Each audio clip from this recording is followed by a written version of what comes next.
Hey everybody, what's going on? Welcome back to another reaction. We are checking out the Japanese return of ITZY with Rock and Roll.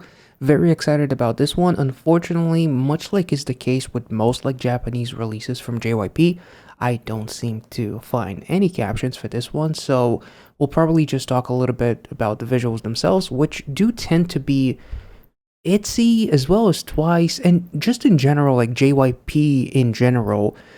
The Japanese releases do seem to go a little bit on the darker route. If Twice, Perfect World, and obviously their latest Japanese return is any indication, same thing goes with ITZY, same thing goes with Stray Kids. Obviously Hollow was definitely a little bit on the darker side, and some of their other Japanese releases. So I'm actually quite excited about this one because I tend to gravitate a lot towards ITZY's Japanese releases. So without further ado, I'm sure we'll find something to talk about even without the English translation to the lyrics. So let's get into it.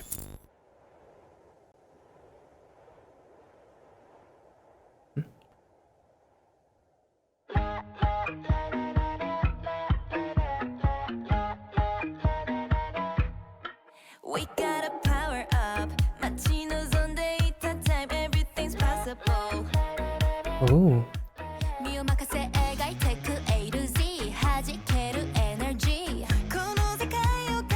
Yo, Blonde Yeji just hits different.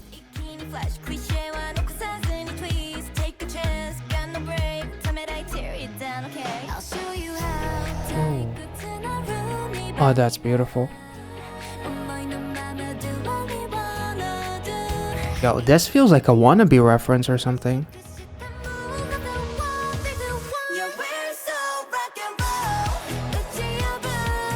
It seems like a... Let's take it back. It seems like a mature variation of wannabe. Like, even though it doesn't sound necessarily the same, but like the K can like do what we want. That kind of like gives off like those vibes.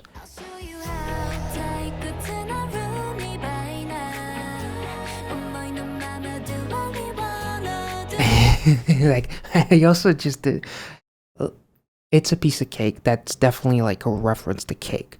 But literally taking whatever piece she wants, and Yuna was diabolical. Like taking a fork and taking the, like, just jamming it in because we do whatever we want. That is a really cool representation, but also feels like a reference. Like even like that Gold Jam, for some reason the chorus from Gold, which was like their collaboration with Incoming. That's the tagline. I can't believe I forgot the artist's name. Them Joints. There we go. It felt like a reference to that. It's like the gold gem within you, like unlocking the gold or whatever the hell you want to talk about when it comes to that reference. Like there's also like something with Leah, right? Something on her arm that was like glowing or something, which is like, and Rujin looking all kinds of like, you know, Windows 10 wallpapers or whatever, finding like peace, like the greenery and everything, finding like paradise, finding like Arcadia, so to speak. That's really, really cool.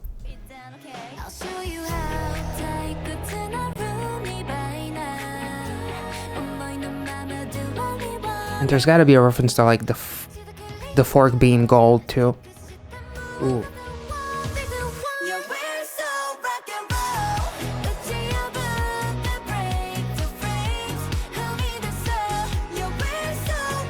That's a beautiful visual.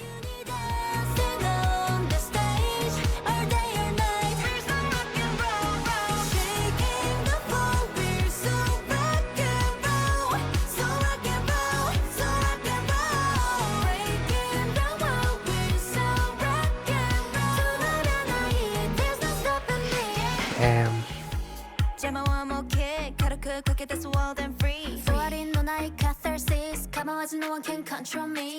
Oh, that's creative.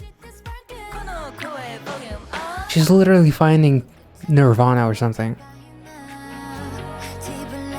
Oh.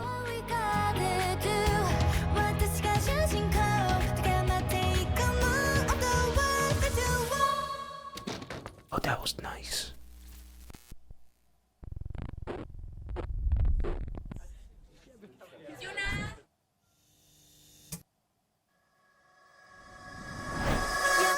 Oh, that is cool as shit. Oh my god, literally the breaking the wall, like that gem that they got, and which looks amazing. But that gem that we got, it's like breaking the wall. Like it's all fucking mental, right? Like the friends, all the clothes, all the astrophysicist fucking discoveries that Yeji's doing. Like everything is like a burden. Like even being with friends, there's like these flashbacks to her being with friends. Then the cake is like there's like portions of the scene that are lit, portions of the scene that are dim. It's almost like confusion, and then it's realizing and whatever is going on with Cheryung as well, with like these like a cloudy day inside of my own mind, like clouding my judgment. That's kind of what it feels like. It's like uh overbearing pressure of being whatever somebody tells you to be or who you need to be instead of who you want to be. So I want to be me, me, me. Sorry, making another pun.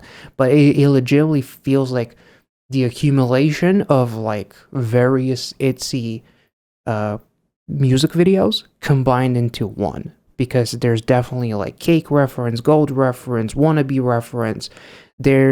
I'm sure that there's more. Like Yuna did some kind of a choreo that looked kind of familiar, but I'm not sure. Let me know in the comment section.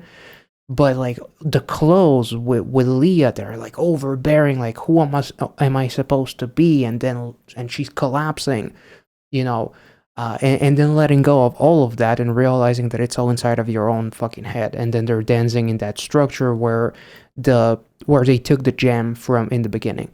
So it's like it's all about what's on the inside and don't care about the outside world looking in. Like this shot, like this is so creative. Like look at all them jeans too. Like damn, that's really really cool. And that cut was beautiful, and the fade out, the audio effects.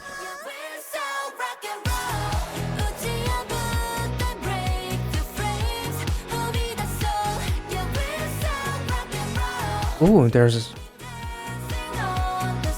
girls will be girls, maybe? I'm not sure.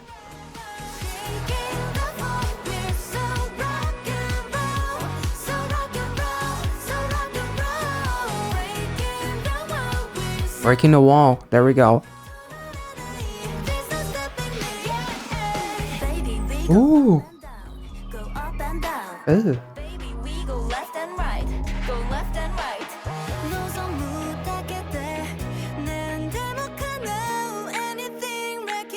Yo. That's cool. Break the frames.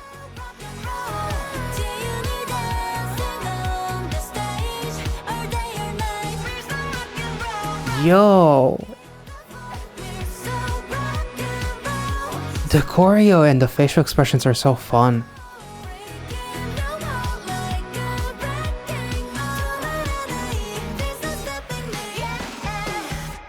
Damn, that was beautiful.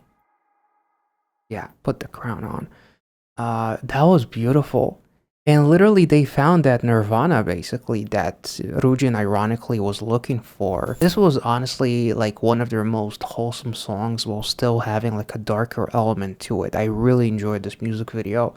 I love the fact that they found that Nirvana place, like that quote unquote paradise or Arcadia, which is the place that Rujin was looking for, but she was looking for it through a screen, so she could never really get the grasp of the real thing. Like none of them could, and then getting all the clothes that it looked like clothes from Leah's place, or like all the clothes in general, everything that were supposed to be, or just form it into a wrecking ball and wreck the wall, because we're not bound by any standards. We're up, we're down, we're left, we're right. We want to go this way, that way, whatever we want to be, we are. So them breaking out, very symbolic. The fact that they found a place, they're dancing inside of that, beautiful place that Rujin was looking through in her computer, dressed in white to represent like purity as well. And not Yuna, Leah coming out from like the mountain of clothes that were kind of like pressing down on her, because I'm almost supposed to be some way that I don't want to be.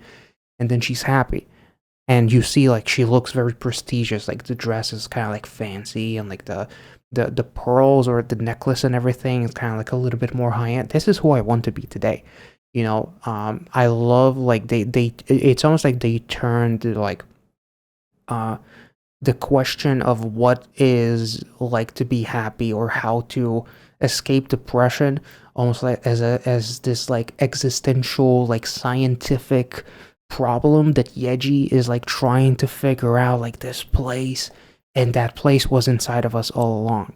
So that was really, really beautiful. And one thing that definitely stands out, ironically, this is so cool because both Stray Kids and ITZY took the choreo to the next level with their respective concepts. Stray Kids Hollow, the guys are literally stone face, expressing no emotion because they feel empty on the inside. With ITZY's Rock and Roll, when that chorus breaks and they're all dancing together, they're so infectiously happy that you can't help but feel as if they're having the time of their life because they finally found that place within themselves. So that's really, really cool. Like, I love how dedicated, and it just shows you how important facial expressions are for like choreo in general. Not that it's shocking, but it's really, really cool when it's such a important detail to be so infectiously happy or so depressed. With Hollow, for example, by Stray Kids, like they really played up to the concept so insanely well. This was incredible. Like, honestly, JYP and Japanese releases, I don't feel like they ever miss. Like, it's really, really cool, and I love the fact that it got to be a little bit more dark as they're masquerading, being happy because I'm with my friends, Yuna with her friends, or Yeji's doing her thing, trying to figure out whatever, and Rujin is trying to figure out that happy place and be zen, but she's inside four walls that are closing in on her. So no matter how pretty the background is going to be, it's never going to be the real thing. And Leah being closed in her room with all the clothes, bearing down on her. Rujin, not Rujin, Chaeryeong. Like the visuals with Chaeryeong, I didn't realize it until like the video went dark, and you see the clouds in her room. It's like literally a cloudy day for my mind. Like, I don't know, like it's always cloudy inside of my mind. It was beautiful. Like the chorus is gorgeous, and then I heard like once we're kind of like figured out that it's about breaking the wall. Suddenly, I started hearing them saying "break the wall," break limits or whatever else they said. From what I could hear, the English lyrics. But it's like no matter where you go, left, right, up, down, life is life, and don't beat yourself up just because you have a bad day. You know, it was beautiful. This was a fucking gorgeous Japanese release from ITZY, honestly. The visuals were incredible, very creative as well, especially like the shots with Chaeryeong and like the stuff with Yeji, with all the, galaxies and universes and all those, like the way they created that room and all the add-ons on the wall, the ceiling and everything was beautiful. Just in general, it was a lovely music video. It was gorgeous. I hope you guys enjoyed this reaction. If you did, make sure to like this video, subscribe to the channel if you're new, check out the rest of my ITZY reactions, and I'll catch you all next time. This video will probably have a bit of a watermark on the actual video because Japanese releases with ITZY, and Twice actually, I noticed too, Twice's last Japanese release actually got blocked. The music video got blocked as well as the album, so unfortunately. But it doesn't happen with Stray Kids for some reason, but it does happen specifically more so than anyone with ITZY, and a little bit with Twice. I don't know what the fuck is going on, but yeah, there's going to be a watermark on the video just to avoid that copyright block and get the video out here for you guys. So if you enjoyed it, make sure to like it, subscribe, and I'll catch you all next time. See ya.